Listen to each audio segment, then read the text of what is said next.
UGC net aspirant. तो स्वागत है आपका मेरे यूट्यूब चैनल नेट विद दीप पे। आज हम वेस्टर्न पॉलिटिकल थॉट का फर्स्ट वेस्टर्न पॉलिटिकल थिंकर पढ़ने जा रहे हैं, वो है प्लेटो। सो पॉलिटिकल फिलोसॉफी की दुनिया में अगर किसी एक थिंकर का नाम सबसे पहले लिया जाए तो वो है भाई प्लेटो। आप सब जानते हो प्लेटो का टाइम था 427 से लेके 247 BCE, और ये सिर्फ एक फिलोसोफर नहीं बल्कि पॉलिटिकल थॉट के फादर माने जाते हैं। इन्होंने पॉलिटिक्स को मॉरल और फिलोसॉफिकल डेप्थ दी, जहां स्टेट, जस्टिस, सिटीजनशिप और गवर्नेंस के बारे में पहली बार इतना सीरियसली सोचा गया था। उनका सबसे इम्पॉर्टेंट वर्क है वो है दी रिपब्लिक, और इस किताब में प्लेटो ने एक आइडियल स्टेट की इमेजिनेशन की है जहां हर चीज़ रीज़न, वर्च्यू और हार्मनी पर बेस्ड है। और ख़ास बात तो ये है कि प्लेटो के आइडियाज़ सिर्फ उनके टाइम तक सीमित नहीं रहे, आज भी पॉलिटिकल थ्योरी, डेमोक्रेटिक डिबेट्स और यूजीसी नेट के सिलेबस में फाउंडेशनल रोल प्ले करते हैं। तो चलिए प्लेटो के साथ शुरू करते हैं एक फैसिनेटिंग जर्नी एक ऐसे समाज की तरफ जहां हर इंसान का रोल फिक्स्ड है और जस्टिस हर जगह का बेस कंसेप्ट है। तो इस पूरे लेक्चर में आपका प्लेटो का जो आइडियल स्टेट का कंसेप्ट है वो क्लियर होने वाला है, तो आप प्लीज़ सुनते चलिएगा। और नोट्स यहाँ पे भी हैं, आप मुझे कमेंट में बोलेंगे तो मैं आपको PDF भी सेंड कर दूँगी। तो प्लेटो इस पूरी एक वीडियो में हम कवर करने वाले हैं। अगर आप UPSC की तैयारी कर रहे हो, यूजीसी नेट का सिलेबस कवर कर रहे हो, अगर आपका ऑप्शनल सब्जेक्ट पॉलिटिकल साइंस है, तो ये वीडियो आपके लिए बहुत ही इंफॉर्मेशनल होने वाला है। तो वीडियो को एंड तक ज़रूर देखना और please like, share and subscribe ज़रूर कर देना, ठीक है। तो अब प्लेटो के सबसे सेंट्रल कंसेप्ट पर हम आते हैं। वो सेंट्रल कंसेप्ट है जस्टिस। प्लेटो के लिए जस्टिस सिर्फ कानूनी या एक्सटर्नल रूल नहीं था, उनके लिए जस्टिस जो है एक मॉरल वैल्यू थी। इंडिविजुअल और सोसाइटी दोनों में एक इनर हार्मनी का नाम था। दी रिपब्लिक में प्लेटो कहते हैं कि justice is when everyone does their own work, यानी फंक्शनल स्पेशलाइजेशन, हर क्लास अपना काम करे बिना दूसरों के काम में दखल दिए। फंक्शनल स्पेशलाइजेशन का मतलब ये होता है जैसे रूलर्स रूल करें क्योंकि उनके पास विजडम है, ऑक्सिलरी प्रोटेक्ट करें क्योंकि उनमें करेज है, और प्रोड्यूसर्स इकोनॉमी संभालें क्योंकि उनमें डिज़ायर ज़्यादा होती है। और सिर्फ समाज में ही नहीं, प्लेटो कहते हैं कि इंडिविजुअल के अंदर भी जस्टिस होती है जब उसकी सूल के 3 पार्ट्स अपना अपना काम ठीक से करें, जैसे रीज़न मतलब डिसीजन लेना, स्पिरिट मोटिवेशन देना, और एपिटाइट मतलब डिज़ायर कंट्रोल में रहे, ठीक है। तो अगर किसी आदमी में रीज़न डोमिनेट करता है, स्पिरिट उसका सपोर्ट करता है और डिज़ायर जो है वो कंट्रोल में रहती है, तो वो जस्ट पर्सन है, ओके। अब एनालिटिक पॉइंट्स अगर देखें तो प्लेटो ने कन्वेंशनल डेफिनेशन ऑफ जस्टिस को रिजेक्ट किया, जैसे कि justice means obey the strong और justice is would benefit the powerful. So इंसिट्स उन्होंने जस्टिस को एक अंदर का बैलेंस बनाया जिसमें हर चीज़ अपनी जगह पे हो बिना इंटरफेरेंस के। इसीलिए प्लेटो के लिए भी जस्टिस कोई एक्सटर्नल लॉ नहीं बल्कि एक मॉरल डिसिप्लिन है जिसमें इंडिविजुअल और स्टेट दोनों अलाइंड होते हैं। तो आपको समझ आई प्लेटो की थ्योरी ऑफ जस्टिस। तो ये प्लेटो की थ्योरी ऑफ जस्टिस, और रिपब्लिक में उन्होंने फंक्शनल स्पेशलाइजेशन की बात कही है। आपको इसे ध्यान में रखना है और ये पॉइंट्स आपको अच्छे से समझने हैं, पढ़ने हैं, याद करने हैं। इन्हीं में से क्वेश्चंस आते हैं एग्जाम के अंदर, ओके। तो अब बात करते हैं प्लेटो के दी आइडियल स्टेट के कंसेप्ट की, जिसका स्ट्रक्चर है उनकी थ्योरी पर बेस्ड। अब वो कैसे? प्लेटो कहते हैं कि अगर हर क्लास अपना अपना काम करे और इंटरफेरेंस ना करे तो एक ऐसी स्टेट बन सकती है जो परफेक्ट हार्मनी में चलती है। इस आइडियल स्टेट का बेस क्या है पता है? रेशनल स्पेशलाइजेशन, यानी हर काम उसी को मिले जिसके पास उसके लिए स्किल हो और उसका नेचर हो, ठीक है। उसके बाद वो कहते हैं हायरार्की की बात करते हैं, सब इक्वल नहीं होते, हर क्लास का एक जो है ना डिस्टिंक्ट रोल होता है। फिर वो कहते हैं यूनिटी के बारे में, मतलब सब अपना रोल समझें तभी समाज में यूनिटी पॉसिबल है। तो जो प्लेटो है वो आइडियल स्टेट में रेशनल स्पेशलाइजेशन की बात करते हैं, जिसमें वो हायरार्की और यूनिटी और रेशनल स्पेशलाइजेशन की बात करते हैं कि आइडियल स्टेट जो है वो इन तीनों पे बेस है। ये आइडियल स्टेट का बेस है। तो 3 क्लासेस प्लेटो के आइडियल स्टेट में हैं। पहली है रूलर्स। अब ये रूलर्स कौन है? तो ये लोग रूल करेंगे विजडम के बेस पर। प्लेटो कहते हैं कि फिलोसोफर्स ही बेस्ट रूलर्स होते हैं क्योंकि उन्हें सच, जस्टिस और गुड का रियल नॉलेज होता है। उसके बाद वो कहते हैं भाई किसको बोलते हैं भाई नेक्स्ट क्लास? ऑक्सिलरीज को। ऑक्सिलरीज कौन? ये सोल्जर्स या जो है गार्डियंस हैं। इनका काम है प्रोटेक्ट करना, डिसिप्लिन को मेंटेन करना और रूलर्स के डिसीजन को एनफोर्स करना। फिर वो कहते हैं भाई प्रोड्यूसर, 3rd क्लास है प्रोड्यूसर्स, मतलब ये फार्मर्स, आर्टिशंस, ट्रेडर्स जैसे लोग हैं जो स्टेट की मटेरियल नीड्स फुलफिल करते हैं। इनका काम है कमाई, प्रोडक्शन और कंजप्शन करना। देखो प्लेटो जो है ना वो भाई क्लियरली बोलते हैं कि अगर हर क्लास अपना अपना काम करे बिना इंटरफेरेंस के तो स्टेट आइडियल बन जाती है। अब यहाँ एक और डीपर कंसेप्ट छुपा है। अब वो डीपर कंसेप्ट क्या है? देखो प्लेटो कहते हैं कि स्टेट का स्ट्रक्चर ही इंडिविजुअल सोल का रिफ्लेक्शन है। जैसे जो रूलर है वो रीजन है, ऑक्सिलरीज स्पिरिट और प्रोड्यूसर एपिटाइट, यानी कि जो है ट्रिपार्टाइट सोल है। ट्रिपार्टाइट सोल की तरह ही स्टेट भी 3 लेयर में डिवाइडेड है और दोनों का जो एम है वो एक ही है। और वो एम क्या है? गुड को अचीव करना थ्रू जस्टिस, यूनिटी और एफिशिएंट फंक्शनिंग। आप समरी में एक ये लाइन ध्यान रखना कि ideal state equals to tripartite soul, जिसके अंदर फंक्शनल स्पेशलाइजेशन और हार्मनी, ये तीनों। मैं इन शॉर्ट में कहूँ तो देखो आप अपनी नोट्स में लिख लो कि आइडियल स्टेट मतलब जिसमें ट्रिपार्टाइट सोल भी हो, फंक्शनल स्पेशलाइजेशन भी हो और हार्मनी भी हो, ये एक आइडियल स्टेट बनाता है। तो ये था प्लेटो का आइडियल स्टेट का कंसेप्ट। नेक्स्ट आते हैं, अब बात करते हैं और अब समझते हैं प्लेटो की थ्योरी ऑफ एजुकेशन क्या है। ये बहुत इंपॉर्टेंट है थ्योरी ऑफ एजुकेशन, जो इनके आइडियल स्टेट का बैकबोन है। प्लेटो के लिए एजुकेशन का मतलब सिर्फ बुकिश नॉलेज बिल्कुल भी नहीं है, बल्कि एक ऐसी ट्रेनिंग प्रोसेस है जिसमें कैरेक्टर बनाया जाता है और राइटफुल रूलर्स और गार्डियन को पहचान कर उन्हें तैयार किया जाता है। प्लेटो का फोकस क्या है? राइट रोल के लिए राइट पर्सन, और यह तभी होगा जब स्टेट एजुकेशन सिस्टम को कंट्रोल करे। इसीलिए प्लेटो कहते हैं कि let the state control education because only the state can train the soul of justice. Plato का जो एजुकेशन सिस्टम है वो 3 लेवल्स में डिवाइडेड है। मतलब ये कहते हैं कि भाई पहले आता है प्राइमरी स्टेज, जो कि अर्ली चाइल्डहुड और टिल 18 ईयर्स तक रहता है, जिसमें फिजिकल ट्रेनिंग, जिम्नास्टिक्स जैसे कि बेसिक लिटरेसी मतलब रीडिंग और राइटिंग, डिसिप्लिन और बॉडी डेवलपमेंट पर फोकस किया जाता है। फिर वो कहते हैं सेकंड कि भाई सेकेंडरी स्टेज जो टिल अराउंड एज 20 तक चलता है। इस स्टेज में मॉरल सेंस और कल्चरल एक्सप्लोजर डेवलप होती है, मतलब जैसे म्यूजिक, पोइट्री, आर्ट्स और बेसिक मैथमेटिक्स। फिर ये कहते हैं कि हायर स्टेज जो बेस्ट होती है माइंड के लिए अराउंड 30+ तक ये चलती है, जिसमें डायलेक्टिक्स यानी लॉजिक और फिलोसॉफिकल डिस्कशन पे और फिलोसॉफी, मेटाफिजिक्स और फॉर्म ऑफ द गुड का स्टडी किया जा सकता है। ये स्टेज सिर्फ उन्हीं लोगों के लिए है जो रीजनिंग और ट्रुथ सीकिंग में बेस्ट हो।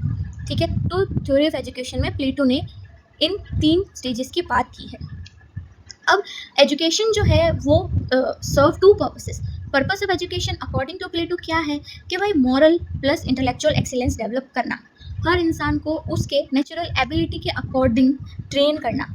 ठीक है, फाइनल एम क्या रहेगा इसका कि मेरिट बेस्ड रोल एलोकेशन, जिसमें प्लेटो ये कहते हैं कि justice is when everyone does the job they are best suited for. तो अब यहाँ पे एक वर्ड आया है कि भाई एनालिटिक पर्सपेक्टिव क्या है, तो ध्यान से समझो इस एनालिटिक पर्सपेक्टिव को। प्लेटो के लिए एजुकेशन का जो रोल है वो सिर्फ नॉलेज देना बिल्कुल नहीं है, बल्कि कैरेक्टर बनाने का है, ओबीडियंट सिटीजन तैयार करने का है और स्टेट को स्टेबल और जस्ट बनाए रखने का है। तो एजुकेशन मतलब क्या हो गया? सोल की कल्टीवेशन करना। इसीलिए प्लेटो बोलते हैं कि भाई education is the guardian of the state, education is very important to train the state. ठीक है, ये थी प्लेटो की theory of education. I hope आपका कंसेप्ट ज़रूर क्लियर हुआ होगा। अब आती है प्लेटो की सबसे ज़्यादा रेवोल्यूशनरी और पावरफुल आइडिया, वो है द फिलोसोफर किंग। अब प्लेटो कहते हैं कि जब तक फिलोसोफर्स रूलर्स नहीं बनते या रूलर्स फिलोसोफर्स नहीं बन जाते, तब तक दुनिया में जस्टिस पॉसिबल नहीं है। अब ये फिलोसोफर किंग जो है वो मतलब कौन है और क्यों है? देखो प्लेटो के आइडियल स्टेट में रूल करना एक स्किल है। जैसे डॉक्टर को डिजीज समझनी चाहिए तभी तो वो इलाज कर पाएगा ना, वैसे ही रूलर को जस्टिस और ट्रुथ समझना चाहिए। और ये ट्रुथ का डीप नॉलेज सिर्फ एक बंदे के पास हो सकता है और वो है फिलोसोफर के पास। मतलब एक फिलोसोफर के पास ही डीप नॉलेज हो सकता है। ठीक है, फिलोसोफर किंग कौन है? फिलोसोफर किंग वो है जो फॉर्म्स ऑफ गुड को समझता है, यानी अल्टीमेट ट्रुथ को समझता है, जो कि यहाँ पे लिखा गया है। उनका फोकस होता है पब्लिक वेलफेयर, ना कि पर्सनल गेन पे। ओनली पब्लिक वेलफेयर पे उनका जो है ध्यान होता है। अब देखो qualities of philosopher Kings. Wisdom, एक फिलोसोफर किंग के पास क्या क्या क्वालिटीज़ होनी चाहिए? उसके पास विजडम होनी चाहिए, मतलब राइट और रॉन्ग का क्लियर अंडरस्टैंडिंग उसको होना चाहिए। सेल्फ रिस्ट्रेन मतलब डिज़ायर पर उसकी कंट्रोल होनी चाहिए, और लव ऑफ ट्रुथ मतलब सच्चाई के लिए जीवन को समर्पित करने वाला होना चाहिए। इन क्वालिटीज़ के बिना कोई रूलर नहीं होना चाहिए, ये क्वालिटीज़ होगी तभी वो रूलर होगा।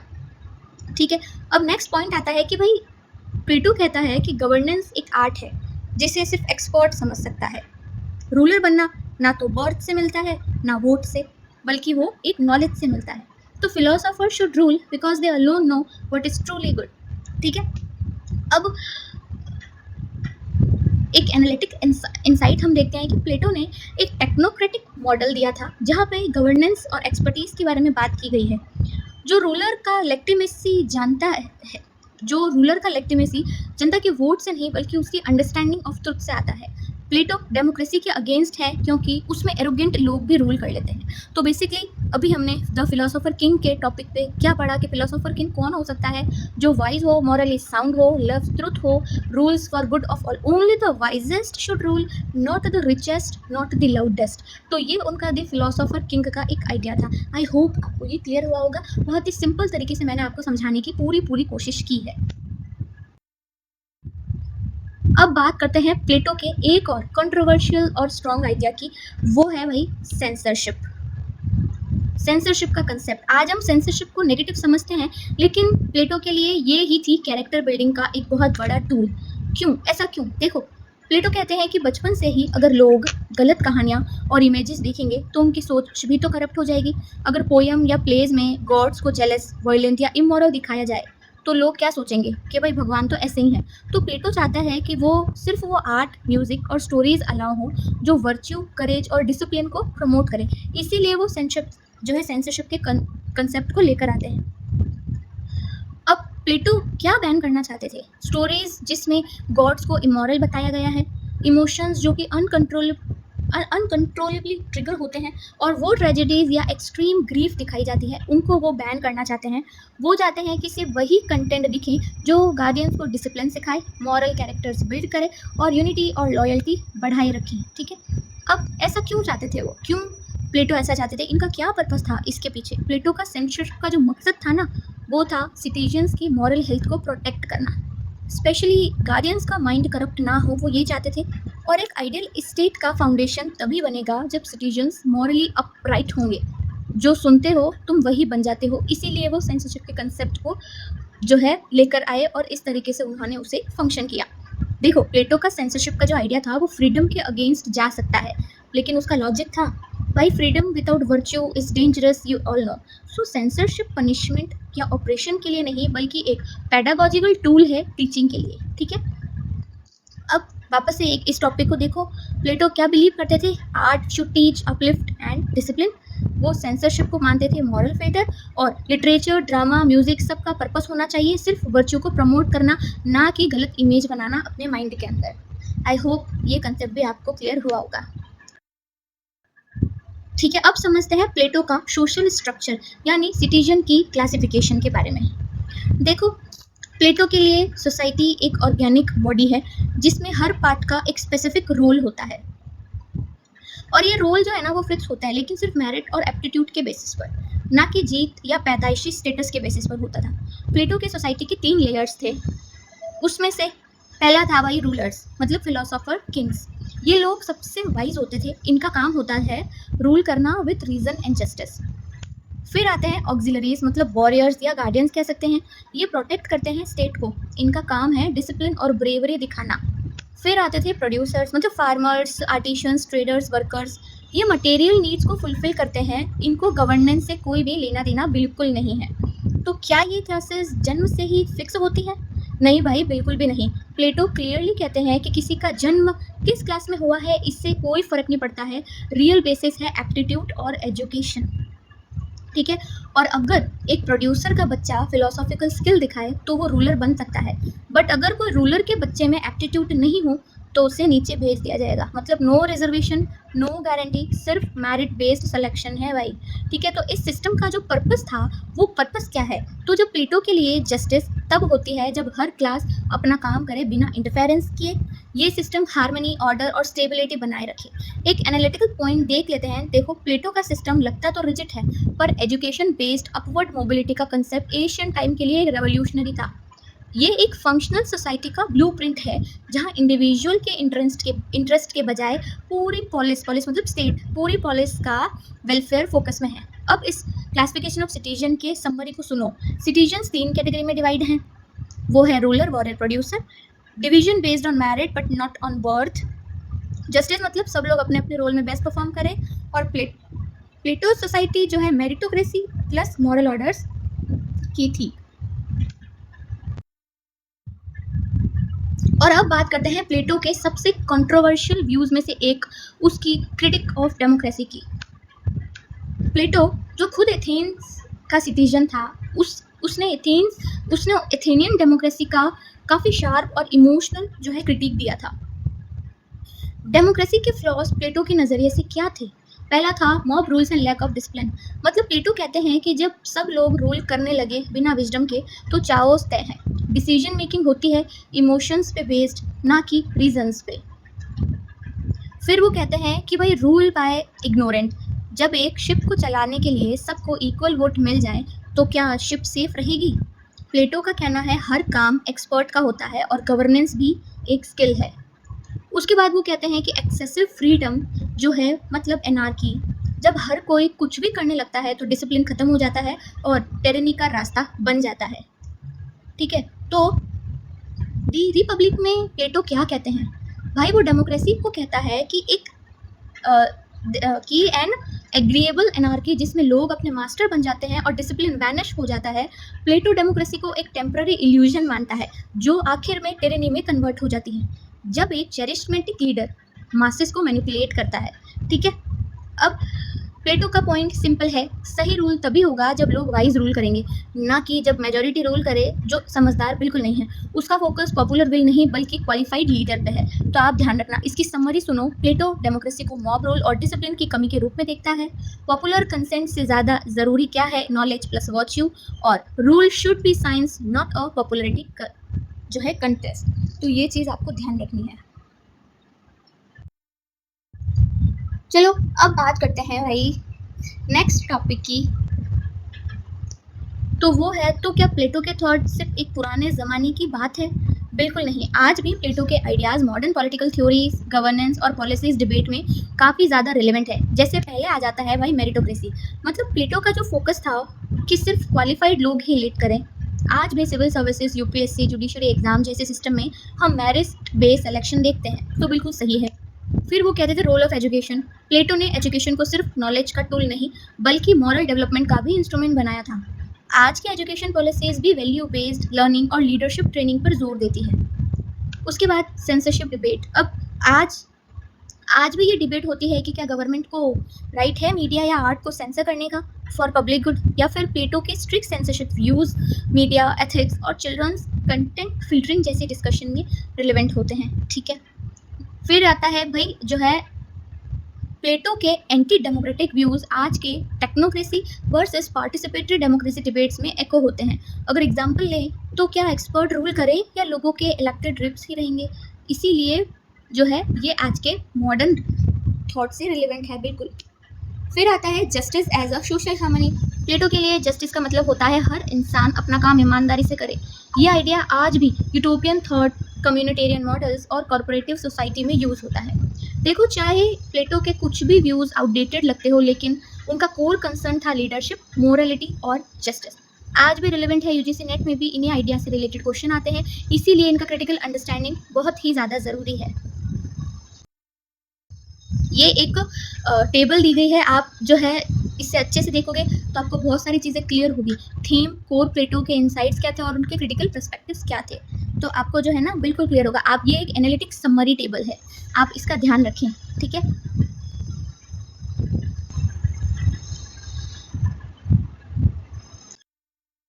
चलो एक छोटी सी सोच एक्सपेरिमेंट करते हैं, जिससे एक बार और हम प्लेटो के थॉट को कंक्लूड करने की कोशिश करेंगे। इस एग्जांपल से हो सकता है कि आपको थोड़ी बहुत चीज़ें जो है ना क्लियर हो जाए, जो आज हमने इस पूरे लेक्चर में पढ़ी है। प्लेटो के जो है कंसेप्ट को समझाने की मैंने आपको कोशिश की, प्लेटो के थॉट्स को समझाने की मैंने आपको कोशिश की। एक ये लास्ट एग्जाम्पल मैं आपको समझाना चाह रही हूँ, तो प्लीज़ आप थोड़ा ध्यान दें। देखो, सोचो एक ऐसा समाज जहाँ हर आदमी को वही काम करना होता है जिसमें वो बेस्ट हो। किसी को ज़बरदस्ती डॉक्टर या इंजीनियर बिल्कुल नहीं बनाया जा सकता, और राजनीति सिर्फ उन लोगों के हाथ में है हाथ में होती है जो सच में समझते हैं कि भाई न्याय क्या होता है। अब ऐसे में क्या होगा, करप्शन का स्कोप कम हो जाता है और सोसाइटी में हार्मनी फैल जाती है। अब सोसाइटी में हार्मनी कैसे फैलेगी, क्योंकि एक राजनीति, वो इंसान राजनीति कर रहा है जिसको सच में न्याय की नॉलेज है। अब यही था प्लेटो का एक आइडियल स्टेट का सपना, जहाँ जस्टिस, अपना काम ईमानदारी से करना, इसका मतलब है अपना काम ईमानदारी से करना, और लीडरशिप उन लोगों के हाथ में हो जो सिर्फ पावर के लिए नहीं, समाज के भले के लिए सोचते हैं। बस यही था प्लेटो का रिपब्लिक का विजन, एक ऐसी दुनिया जहां लॉजिक, विजडम और न्याय के बेस्ड रूल हो। और प्लेटो मानता था कि जब तक दुनिया में फिलोसोफर किंग नहीं होंगे तब तक सोसाइटी कभी ट्रूली जस्ट बिल्कुल भी नहीं बन पाएगी। अब ये जो मैंने आपको एग्जाम्पल दिया, इससे आई होप आपका कंसेप्ट क्लियर हो जाएगा कि भाई justice, philosopher king, division of labour, सब कुछ लिंक हो गया है। तो आपको एक जो है पावरफुल विजुअलाइजेशन मिलेगा कि प्लेटो आखिर सोच क्या रहे हैं। तो आई होप आपको ये जो है ना चीज़ थोड़ी सी क्लियर हुई होगी। तो कुछ मैंने यहाँ पे MCQs भी लिखे हैं ताकि आपको थोड़ा बहुत आइडिया हो जाए। जैसे पहला क्वेश्चन थ्योरी ऑफ जस्टिस पे है कि according to Plato justice in the ideal state is the best describe as, तो इसका आंसर है भाई B, each class performing its own function. ऐसा क्यों? देखो, प्लेटो के अकॉर्डिंग जस्टिस का मतलब होता है हार्मनी, यानी समाज का हर हिस्सा या क्लास अपना काम करे बिना दूसरे के काम में दखल दिए। तो रूलर्स को भी रूल करना है, ऑक्सिलरीज मतलब ऑक्सिलरीज को प्रोटेक्ट करना है, रूलर्स को रूल करना है, और प्रोड्यूसर्स को गुड्स एंड सर्विसेज देने हैं। तो जब सब अपनी ड्यूटी ऑनेस्टली करते हैं तभी एक जस्ट मतलब न्याय युक्त स्टेट बनती है। ठीक है, तो ये है इसका एक्सप्लेनेशन। नेक्स्ट क्वेश्चन है देखो फिलोसोफर किंग के ऊपर, वो क्या है कि in Plato's ideal state who should rule. तो भाई कौन, इसका आंसर है फिलोसोफर किंग्स। क्यों ऐसा? क्योंकि प्लेटो कहते हैं कि राज्य चलाना एक ज्ञान का काम है, ना कि पैसे या जो है जनमत का। जो लोग फॉर्म ऑफ गुड्स को समझते हैं, सच्चा ज्ञान रखते हैं, सिर्फ वही राज करने के लायक है, और ये लोग होते हैं फिलोसोफर किंग। उनमें होती है wisdom, self control, love for truth. ये क्वालिटीज नॉर्मल लोगों में बिल्कुल नहीं होती, इसीलिए प्लेटो मास डेमोक्रेसी को रिजेक्ट करते हैं। तो नेक्स्ट क्वेश्चन है जो है आपका ट्रिपार्टाइट सोल पे। क्वेश्चन है कि प्लेटो का कंसेप्ट जो है वो ट्रिपार्टाइट जो सोल है उसको डिवाइड करता है किन में? तो आंसर है रीजन, स्पिरिट और एपेटाइट में। लेकिन ऐसा क्यों? प्लेटो कहते हैं कि ह्यूमन सोल 3 पार्ट्स में डिवाइडेड है। रीजन मतलब सोचने समझने की पावर, फिलोसोफर्स। स्पिरिट मतलब करेज और ऑनर का पार्ट, वॉरियर। और एपेटाइट मतलब डिजायर, नीड और ग्रीड मतलब प्रोड्यूसर्स। अगर ये 3 पार्ट्स हार्मनी में होते हैं तभी व्यक्ति जस्ट होता है। ये ही आइडिया सोसाइटी पर भी अप्लाई होता है। नेक्स्ट क्वेश्चन आपका है आइडियल स्टेट स्ट्रक्चर पे, that which of the following is not one Plato's 3 main classes in his ideal state. तो इसका करेक्ट आंसर क्या है भाई? मर्चेंट। ऐसा क्यों? प्लेटो के आइडियल स्टेट में 3 मेजर क्लासेस होती हैं। रूलर मतलब जो गवर्नेंस करते हैं, ऑक्सिलरीज जो प्रोटेक्ट करते हैं, और प्रोड्यूसर्स जो इकोनॉमिक नीड्स फुलफिल करते हैं, मतलब वही फिलोसोफर्स, सोल्जर्स और फार्मर्स, आर्टिशियंस, मर्चेंट्स भी। तो मर्चेंट्स, देखो मर्चेंट्स अलग क्लास नहीं है बल्कि प्रोड्यूसर्स के अंदर ही आते हैं, इसीलिए ऑप्शन डी जो है ना वो रॉन्ग है। प्लेटो का मॉडल है फंक्शनल हायरार्की, जहाँ हर क्लास अपना काम करे। तो थोड़ा सा इस ऐसे कंसेप्ट्स पे आपको ध्यान देना है, ठीक है।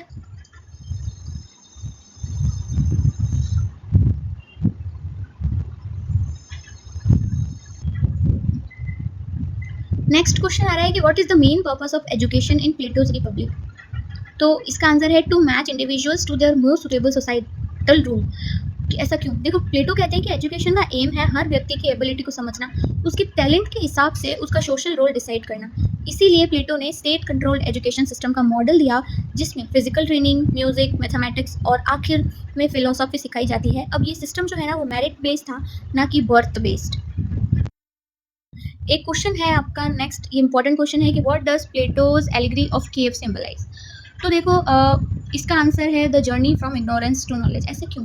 प्लेटो के केव एलिगरी में कुछ लोग एक अंधेरी गुफा में बंद होते हैं, वो सिर्फ शेडो देखते हैं और उन्हें ही सच मानते हैं। पर जब एक व्यक्ति गुफा से बाहर जाता है तो उसे रियल वर्ल्ड का ज्ञान होता है और वो समझता है कि पहले वो सिर्फ इल्यूजन में था। ये मेटाफोर है इग्नोरेंस से ट्रुथ तक की जर्नी का। फिलोसोफर वही व्यक्ति है जो इस जर्नी को कंप्लीट करता है और फिर सोसाइटी को एनलाइट करता है। तो ये कंसेप्ट मैंने आपको समझाया है ना, ये आप ध्यान रखना एलिगरी ऑफ केव के बारे में। अब यही कुछ क्वेश्चंस हैं जो आप एक बार ध्यान से वापस से देख लेना।